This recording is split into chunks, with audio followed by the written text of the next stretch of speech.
Hello दोस्तों, welcome to electrical champion. Strategy के कुछ इंपॉर्टेंट क्वेश्चन को आज हम लोग देखेंगे। हमारा पहला क्वेश्चन है, कुम्मी लोक नृत्य भारत के किस राज्य की महिलाओं द्वारा किया जाता है। तो यहाँ पे कुम्मी लोक नृत्य की बात है।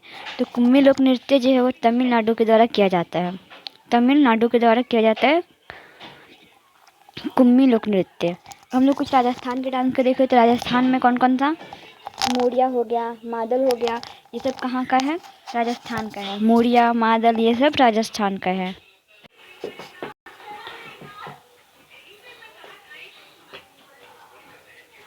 मोरिया, मादल ये सब राजस्थान का इम्पोर्टेंट डांस है। मध्य प्रदेश की बात करें तो मध्य प्रदेश में रैप, गोंचो ये सब मध्य प्रदेश का लोक नृत्य है। झारखंड की बात करें तो पांता हो गया, फिड़कल, फगुआ ये सब झारखंड का है। फिर हम लोग देखें ओइल अट्टम। ओइल अट्टम ये कहाँ का है, तमिलनाडु का है। माथिल अट्टम ये भी तमिलनाडु का है। शिल्वट्टम ये भी तमिलनाडु का है। देवरटट्टम ये भी तमिलनाडु का है। कजाई कोथू, बोमलटम ये सब इम्पोर्टेंट डांस है। फिर एक बबर, बबर भी तमिलनाडु का एक डांस है। बबर भी तमिलनाडु का एक लोक नृत्य है। नेक्स्ट क्वेश्चन है, निम्नलिखित में से किस वाद्य यंत्र की कला को उस्ताद अल्लाह रखा कुरैशी ने लोकप्रिय बनाया है। कह रहा किस वाद्य यंत्र की कला को उस्ताद अल्लाह रखा कुरैशी ने लोकप्रिय बनाया है। तो तबला को बनाया है। तबला वादक है, ये पुत्र है जो उस्ताद अल्लाह रखा कुरैशी हैं, ये जो हैं वो जाकिर हुसैन के पुत्र हैं। इनको जो है पद्म विभूषण मिला है कब, 2023 में मिला है। इनमें जो पुत्र है वो जाकिर हुसैन है जिनको पद्म विभूषण मिला है 2023 में मिला है। ये किसान महराज भी है, इनको पद्म विभूषण कब मिला है, इनको भी 2022 में मिला है। संदीप दास, संदीप दास, संदीप दास, नरेंद्र शर्मा, सुखविंदु सिंह, लतीफ़ खां ये सब तबला वादक हैं। कुछ तबला वादक के हम लोग नाम देखें तो जाकिर हुसैन हो गए, किशन महराज हो गए जिनको पद्म विभूषण मिला है 2002 में, संदीप दास हैं, नरेंद्र शर्मा हैं, सुखविंदर सिंह हैं, लतीफ़ खां हैं, ये सब तबला वादक हैं। संतूर वादक का नाम बताएं तो संतूर वादक है तरुण भट्टाचार्य, तरुण भट्टाचार्य। शहनाई अली अहमद हुसैन, दयाशंकर ये सब शहनाई वादक है। शहनाई अली अहमद हुसैन, देवाशंकर। बांसुरी की बात करें तो टी.आर. महाविलगम और एन रमानी ये सारे बांसुरी वादक हैं।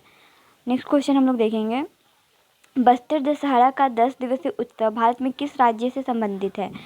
10 दिवसीय बस्तर दशहरा, तो बस्तर दशहरा जो है छत्तीसगढ़ से संबंधित है। इसमें अश्विन माह में मनाया जाता है। इसको 75 दिन का ये त्यौहार होता है बस्तर दशहरा। फिर देखो कल्लू दशहरा, कल्लू दशहरा जो है वो हिमाचल। तो हम लोग देख रहे थे झारखंड, झारखंड के यहाँ पे हम लोग देख रहे हैं बस्तर दिवस जो है कब मनाया जाता है, बस्तर दशहरा। तो बस्तर दशहरा छत्तीसगढ़ में मनाया जाता है, आसिन माह में मनाया जाता है, 75 दिन का पर्व होता है। और कुल्लू दशहरा की हम लोग बात करें तो कुल्लू दशहरा हिमाचल प्रदेश में मनाया जाता है। यहाँ पे हम लोग राम की पूजा नहीं, ग्राम देवता की पूजा करते हैं। माँ दंतेश्वरी पूजा इसको हम लोग पंजाब में मनाते हैं। फिर ये मैसूर दशहरा, इसको हम लोग कर्नाटक में मनाते हैं। मैसूर दशहरा कर्नाटक में मनाते हैं। सिंदूर दशहरा, सिंदूर दशहरा को हम लोग वेस्ट बंगाल में मनाते हैं। रावण के मरने पर शोक मनाया जाता है कहाँ पे, तो जोधपुर राजस्थान में मनाया जाता है। इसको हम लोग याद रखेंगे, रावण के मरने पर शोक कहाँ मनाया जाता है, तो जोधपुर राजस्थान में मनाया जाता है। नेक्स्ट क्वेश्चन हम लोग देखेंगे, निम्न में से कौन सा शब्द बौद्ध स्तूप की वास्तुकला से संबंधित है। बौद्ध स्तूप की वास्तुकला, तो बौद्ध स्तूप की वास्तुकला संबंधित हर्मिका है, हर्मिका है। और हम लोग देखें गोपुरम, गोपुरम किससे संबंधित है, मंदिर संबंधित है। मंडपम ये भी मंदिर संबंधित है। गर्भगृह ये भी मंदिर से संबंधित है। जो हर्मिका है वो बौद्ध स्तूप से संबंधित है। सांची का स्तूप जो है वो बौद्ध स्तूप ही आता है। ये किसने बनवाया था, इसको सम्राट अशोक ने बनवाया था। इसकी ऊंचाई कितनी है, इसकी ऊंचाई जो है वो 54 फीट है। यूनेस्को का हेरिटेज साइट में शामिल किया गया था, 1989 में शामिल किया गया था। सांची का स्तूप कहाँ है, तो ये मध्य प्रदेश में है। नेक्स्ट क्वेश्चन की ओर आगे बढ़ेंगे हम लोग। नेक्स्ट क्वेश्चन है, भारत ने किस ओलंपिक खेलों में पहली बार स्वर्ण पदक जीता था। तो कह रहा है किस ओलंपिक खेल में पहली बार गोल्ड मेडल जीता था, तो एम्स्टर्डम में। एम्स्टर्डम में 1928 का जो ओलंपिक हुआ था उसमें जो है वो भारत जो है गोल्ड मेडल जीता था। एम्स्टर्डम कहाँ पे है, तो ये नीदरलैंड में है। नीदरलैंड की कैपिटल है एम्स्टर्डम। फिर ब्रॉन्ज कब जीता था, ब्रॉन्ज जीता था 1968 में, 1972 में और 2020-21 में ब्रॉन्ज मेडल जीता था। हम यहाँ 1928 में किसने जीता था, तो जयपाल सिंह मुंडा लेके आए थे यहाँ पे। फिर 1936 में जो है मेजर ध्यानचंद लेके आए थे। 1948 में किशन लाल लेके आए थे। 1960 में जो है वो सिल्वर मेडल आया था। 1964 में 1980 में जो है वो वासुदेव भास्कर लेके आए थे। नेक्स्ट क्वेश्चन की ओर आगे बढ़ेंगे हम लोग। नेक्स्ट है, निम्नलिखित में से कौन सा राज्य दही हांडी को एक खेल आयोजन के रूप में मान्यता देता है। दही हांडी, तो दही हांडी को एक खेल के रूप में मान्यता देने वाला स्टेट कौन सा है, तो ये महाराष्ट्र है। महाराष्ट्र में और कौन कौन से स्टेट होते हैं, तो महाराष्ट्र में हम लोग देखेंगे तो काला घोड़ा उत्सव, एलोरा उत्सव, नराली पूर्णिमा, कोजिगिरी उत्सव, महाबलेश्वर उत्सव, ये सब कहाँ पे होता है, तो ये सारे के सारे महाराष्ट्र में होते हैं। महाराष्ट्र में कौन कौन से फेस्टिवल होते हैं, काला घोड़ा उत्सव, एलोरा उत्सव, काला घोड़ा उत्सव, एलोरा उत्सव, नराली पूर्णिमा, कोजागिरी उत्सव, महाबलेश्वर उत्सव, ये सब कहाँ पे होते हैं, ये सारे के सारे महाराष्ट्र में होते हैं। महाराष्ट्र का नव वर्ष किसको कहा जाता है, महाराष्ट्र का नव वर्ष गुड़ी पड़वा को कहा जाता है, गुड़ी पड़वा, महाराष्ट्र का नव वर्ष गुड़ी पड़वा। नेक्स्ट क्वेश्चन की हम लोग आगे बढ़ेंगे। नेक्स्ट है हमारा, बैलाडीला की पहाड़ियों निम्नलिखित में से किस खनिज के लिए प्रसिद्ध है। बैलाडीला की पहाड़ियाँ निम्नलिखित में से किस खनिज के लिए प्रसिद्ध है, तो बैलाडीला की पहाड़ियाँ जो है वो लव एज आयरन ओर के लिए प्रसिद्ध है। ये है कहाँ पे बैलाडीला, तो बैलाडीला जो है वो कहाँ पे है, उड़ीसा में है ये। हाँ सॉरी, बैलाडीला की पहाड़ी कहाँ पे है, सॉरी बैलाडीला की पहाड़ी जो है छत्तीसगढ़ में। बैलाडीला की पहाड़ी कहाँ पे, छत्तीसगढ़ में। किसके लिए फेमस है ये, तो ये लौ आयसक आयरन ओर के लिए प्रसिद्ध है। अगर 12 बिल आता है तो 12 बिल उड़ीसा हो जाएगा, ये भी आयरन ओर के लिए है प्रसिद्ध। 12 बिल बोले तो उड़ीसा, अगर बैलाडीला बोले तो छत्तीसगढ़। यहाँ पे है और दल्ली राजहरा कर्नाटक का है, ये भी आयरन ओर के लिए है। सी भूमि झारखंड का है। दल्ली राजहरा कर्नाटक, सी भूमि झारखंड। नेक्स्ट हम लोग देखेंगे। नेक्स्ट है, निम्नलिखित में से कौन सा सूर्य ग्रहण एक प्रकार का नहीं है, तो खंडाक्षयुक्त सेगमेंटेड, खंडाक्षयुक्त जो है, छायायुक्त, ये जो है सेगमेंटेड, ये जो है उसका भाग नहीं है, उसका भाग जो है नहीं है। अब बोलता है आंशिक क्या है, तो चंद्रमा पृथ्वी के एक हिस्से को ढकता है, चंद्रमा पृथ्वी के एक हिस्से को ढकता है। फिर है वाल्याकार क्या है, तो चंद्रमा सूर्य को ढक नहीं पाता है, उसको वाल्याकार बोलते हैं। चंद्रमा सूर्य को ढक नहीं पाता है तो इसको क्या बोलते हैं, वाल्याकार बोलते हैं। कंप्लीट क्या है, पूर्ण, तो सूर्य पृथ्वी और चंद्रमा एक सरल रेखा में 100 वर्षों में एक बार जब आ जाता है तो इसको बोलते हैं कंप्लीट। उपसौर क्या है, तो हम लोग देखेंगे सूर्य पृथ्वी के जब नज़दीक होता है तो उसको उपसौर बोलते हैं।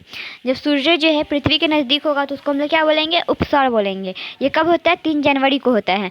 अवसर क्या होता है, जब सूर्य जो है पृथ्वी से दूर होता है, कब होता है, 4 जुलाई को होता है। अब देखो सूर्य ग्रहण क्या होता है कि जिस सूरज और अर्थ जो मतलब सन है और जो अर्थ है, सूर्य और पृथ्वी के बीच में जब चंद्रमा आ जाता है तो उसको हम लोग चंद्र ग्रहण बोलते हैं, सॉरी सूर्य ग्रहण बोलते हैं। सूर्य ग्रहण मतलब सूर्य पे ग्रहण लगेगा, सूर्य ढक जाएगा तो सूर्य और पृथ्वी के बीच में कौन आ जाएगा, तो चंद्र ग्रहण आ जाएगा। हम लोग याद रखेंगे।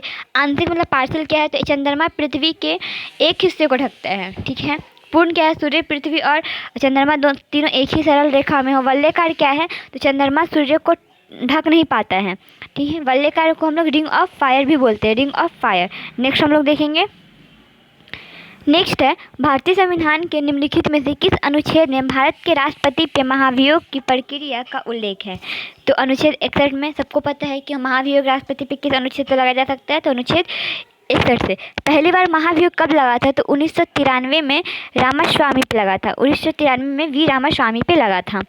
सूचना कितने दिन पहले दिया जाता है, सूचना जो 14 दिन पहले दिया जाता है। कैसी प्रक्रिया है ये, तो अर्ध न्यायिक प्रक्रिया है। किससे लिया गया है, तो अमेरिका से लिया गया है। कैसी प्रक्रिया है, अर्ध न्यायिक प्रक्रिया है। किस सदन से शुरू होती है, तो किसी भी सदन से शुरू होती है। जहाँ पे पेश होता है वहाँ पे 1/4 सदस्य जो है का हस्ताक्षर होना चाहिए और पारित करने के लिए 2/3 का बहुमत होना चाहिए। हम लोग जो है महाभियोग जो है कैसी प्रक्रिया है, तो अर्ध न्यायिक प्रक्रिया है, यूएसए से इसको लिया गया है। कौन से सदन से शुरू होता है, तो इसको हम लोग किसी भी सदन से शुरू कर सकते हैं और पेश कहाँ करते हैं, जहाँ भी हम लोग पेश करेंगे वहाँ पे 1/4 सदस्यों का हस्ताक्षर होना चाहिए, सिग्नेचर होना चाहिए और पारित करने के लिए 2/3 बहुमत होना चाहिए। नेक्स्ट क्वेश्चन को हम लोग आगे बढ़ेंगे। नेक्स्ट क्वेश्चन है हमारा, निम्नलिखित में से कौन राष्ट्रपति के निर्वाचन में भाग नहीं लेगा? तो राज्य विधानसभा परिषद के निर्वाचित सदस्य, जो राज्य विधानसभा जो लेजिस्लेटिव काउंसिल होता है, स्टेट लेजिस्लेटिव काउंसिल, उसके जो इलेक्टेड मेंबर है वो भाग नहीं लेंगे।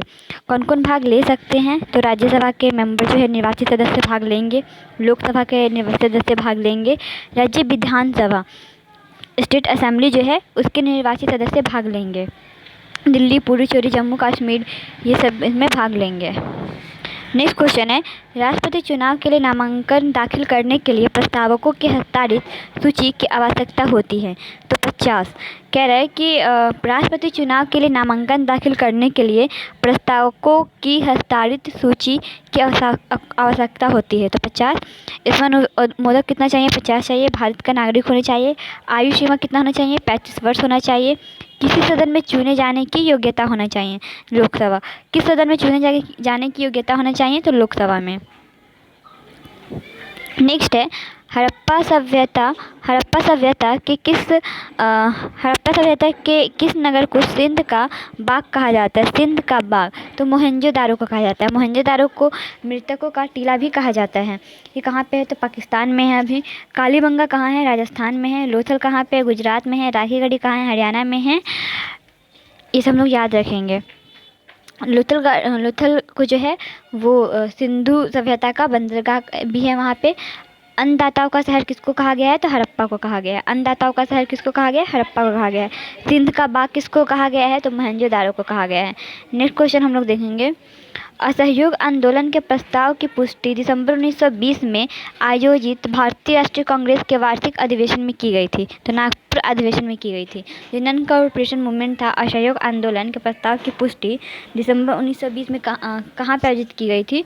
तो ये नागपुर अधिवेशन में की गई थी 1920 में। अध्यक्ष कौन थे उस समय? तो विजय राघव पारी जो है यहाँ पे अध्यक्ष थे।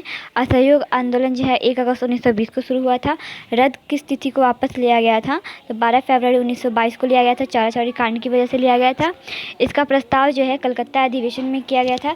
चित्तरंजन दास द्वारा पेश किया गया था। चित्तरंजन दास द्वारा। ये इसको जो है वो सुभाष चंद्र बोस को राजनीतिक गुरु भी कहा जाता है। सुभाष चंद्र बोस के राजनीतिक गुरु किसको कहा जाता है? तो चित्तरंजन दास को कहा जाता है। नेक्स्ट क्वेश्चन की ओर आगे बढ़ेंगे हम लोग। क्वेश्चन है हमारा, बैंगनी क्रांति जिसे जम्मू और कश्मीर में शुरू किया गया था को किस रूप में जाना जाता है? तो इसको लैवेंडर क्रांति के नाम से भी जाना जाता है। लैवेंडर क्रांति को भी जाना जाता है, लैवेंडर क्रांति के नाम से जाना जाता है। इसमें सुगंधित पुष्प की खेती होती है। इसमें अरोमा मिशन से शुरू किया गया था 2016 में। डोडा जिलों में शुरू किया गया था। अरोमा मिशन 2016 और डोडा मिशन, ये है बैंगनी क्रांति जम्मू कश्मीर में लैवेंडर क्रांति के नाम से भी जाना जाता है। कुछ क्रांति को हम लोग देखेंगे, इंपॉर्टेंट क्रांति को। तो पहला है गुलाबी क्रांति किससे रिलेटेड है? प्याज से और झींगा मछली से। प्याज या झींगा मछली से संबंधित है। नीली क्रांति तो मत्स्य मछली से संबंधित है। रजत बोले, सिल्वर बोले तो अंडा से संबंधित है। ग्रे जो है वो उर्वरक से संबंधित है। ग्रे मतलब उर्वरक, फर्टिलाइजेशन से संबंधित है। काली क्रांति बोले या फिर कृष्ण क्रांति बोले किससे संबंधित है? पेट्रोलियम से संबंधित है। गोल्डन क्रांति की बात बोले तो शहद और बागवानी से संबंधित है। लाल क्रांति मांस और टमाटर से संबंधित है। अमृत क्रांति जो है वो नदी और जोरों से संबंधित है, सिल्वर फाइबर किससे संबंधित है? कपास से संबंधित है। पारामनी किससे संबंधित है? भिंडी से संबंधित है। पारामनी किससे संबंधित है? भिंडी। पारामनी क्रांति किससे संबंधित है? भिंडी से संबंधित है। गुलाबी क्रांति प्याज और झींगा मछली। नीली क्रांति मत्स्य। रजत क्रांति अंडा। ग्रे क्रांति उर्वरक। काली क्रांति पेट्रोलियम। गोल्डन क्रांति शहद और बागवानी। लाल क्रांति जो है मांस और टमाटर से संबंधित है। अमृत क्रांति जो है नदी जोरों से संबंधित है। सिल्वर फाइबर जो है कपास से संबंधित है। पारामनी जो है वो भिंडी से संबंधित है। नेक्स्ट हम लोग देखेंगे, निम्नलिखित में से कौन गुरुत्व स्थिति ऊर्जा का उदाहरण है? गुरुत्व स्थिति ऊर्जा बोले तो ग्रेविटेशनल पोटेंशियल एनर्जी से संबंधित है। तो पोटेंशियल एनर्जी से कौन संबंधित? जो स्थित हो, जो पानी। तो यहाँ देखेंगे पानी जो बांध के पीछे है वो कैसा रहेगा? स्थित रहेगा, पानी रहेगा तो पोटेंशियल एनर्जी है। चलती कार, जो मूविंग कार है वो काइनेटिक एनर्जी से संबंधित है। फिर है गतिज ऊर्जा बोलते हैं काइनेटिक एनर्जी। बंदूक से चलाई गई गोली, उसमें भी गोली क्या है? मूविंग है, चल रहा है, तो वो भी काइनेटिक एनर्जी से संबंधित है। एक पैर से एक गेंद को लात मार रहा है, पैर एक गेंद को लात मार रहा है, ये भी काइनेटिक एनर्जी से संबंधित है। बहता हुआ जल भी जो है काइनेटिक एनर्जी से संबंधित है। बहती हुई हवा भी जो है चल रहा है, इसलिए वो गतिज ऊर्जा से संबंधित है। पोटेंशियल एनर्जी की बात करें हम लोग, स्थिति ऊर्जा, उसकी फॉर्मूला क्या होता है? तो U = mgh। रुकी हुई चीज़ों या रुकी हुई गाड़ी, ये सब स्थिति एनर्जी का उदाहरण है। नेक्स्ट हम लोग देखेंगे, नेक्स्ट हमारा स्कर्वी पर्याप्त डैश नहीं होने के कारण जिसके परिणाम स्वरूप सामान्य कमजोरी, रक्तल्पता, मसूड़ों की बीमारी और त्वचा रक्तस्राव होता है। तो स्कर्विक एसिड की वजह से होता है। किसकी वजह से होता है? स्कर्विक एसिड की वजह से। थायमिन किसकी वजह से होता है? विटामिन B1 की वजह से होता है। Beriberi vitamin B1 beriberi, vitamin B1 beriberi से होता है। थायमिन भी होता है। नियासिन किसकी वजह से होता है? तो B3 की कमी से होता है। नियासिन B3, इसको हम लोग पेलाग्रा रोग भी बोलते हैं, पेलाग्रा रोग भी बोलते हैं। एक है साइनोकोलाबिलमिन, ये किसकी वजह से होता है? B12 की वजह से होता है। एनीमिया रोग भी होता है। विटामिन ए का रासायनिक नाम क्या है? तो रेटिनॉल नाम है। इससे कौन सी बीमारी होता है? रतंधी होता है। विटामिन डी से कैल्सीफ्रॉल इसका नाम है, रिकेट्स होता है विटामिन डी से। विटामिन ई से टोकाफ्रॉल नाम में इससे बांझपन आता है। नेक्स्ट हम लोग देखेंगे, उपभोक्ता संरक्षण अधिनियम डैश अधिनियमित किया गया था? तो 1986 के द्वारा। उपभोक्ता संरक्षण अधिनियम, द कंज्यूमर प्रोटेक्शन एक्ट है, उसको कब अधिनियमित किया गया था? तो उसको 1986 में अधिनियमित किया गया था। इसमें कुल कितने अधिकार मिले थे? तो 6 अधिकार मिले थे। कब से? 24 दिसंबर 1986 को। 24 दिसंबर 1986 को लागू किया गया था। राष्ट्रीय उपभोक्ता दिवस कब मनाते हैं? 24 दिसंबर को मनाते हैं। इंटरनेशनल उपभोक्ता दिवस कब मनाते हैं? 15 मार्च को मनाते हैं, मतलब आज के दिन में मनाते हैं 15 मार्च को। इंटरनेशनल उपभोक्ता दिवस 15 मार्च को, राष्ट्रीय उपभोक्ता दिवस 24 दिसंबर को। नेक्स्ट हम लोग देखेंगे, हाल ही में किस विश्वविद्यालय ने उपभोक्ता अधिकार जागरूकता अभियान आयोजित किया है? हाल ही में किस विश्वविद्यालय ने उपभोक्ता अधिकार जागरूकता अभियान आयोजित किया है? तो ये है बेरहामपुर विश्वविद्यालय। बेरहामपुर विश्वविद्यालय कहाँ पे है? उड़ीसा में है। उड़ीसा में है, कारापल्ली बाजार में। उड़ीसा के कारापल्ली बाजार में है, उड़ीसा में। उपभोक्ता अधिकार जागरूकता अभियान, ये बेरहामपुर विश्वविद्यालय ने इसको शुरू किया है। नेक्स्ट देखेंगे हम लोग, हाल ही में कौन सा देश यूरोपीय सशस्त्र बलों की संधि से बाहर हुआ? हाल ही में कौन सा देश यूरोपीय सशस्त्र बलों की संधि से बाहर हुआ है? तो रूस बाहर हो गया है। Withdraw from European arm force treaty से रशिया बाहर हो गया है। यूरोपीय सशस्त्र बलों की संधि कब हुई थी? 1992 में हुई थी। नाटो की संधि कब हुआ था? 1949 में हुआ था, 1949 में। एक है इस्लामी बैंकिंग शुरू कब हुआ था? तो इस्लामिक बैंकिंग शुरू हुआ था 2024 में। सेकंड है रुस्मेलिंग परिवर्तन और ट्रांसजेंडर शादी पर रोक लगाया था, ये भी रूस ने लगाया था। आरबीआई ने रूस SBER बैंक को बेंगलुरु में क्या किया था? IT यूनिट स्थापित करने की मंजूरी दी थी। नेक्स्ट देखेंगे हम लोग, लास्ट क्वेश्चन, हाल ही में किसने राजा भालिंदर ट्रॉफी जीती है? तो महाराष्ट्र में। किसने राजा भालिंदर ट्रॉफी जीती है? तो महाराष्ट्र ने। राजा भालिंदर ट्रॉफी किसने जीती है? महाराष्ट्र में। कितने साल बाद जीता है? 29 साल बाद जीता है। ये ट्रॉफी कब स्टार्ट हुआ था? तो 1994 में स्टार्ट हुआ था। 37वां राष्ट्रीय खेल 2023 में हुआ था, जिसमें महाराष्ट्र जो है वो कितना 884 जीता था, जिसमें से 884 था, जिसमें से सेना ने कितना जीते? 664, जिसमें से टोटल कितना था? 228 मेडल था और 126 जो इसमें टोटल था। Okay, thank you.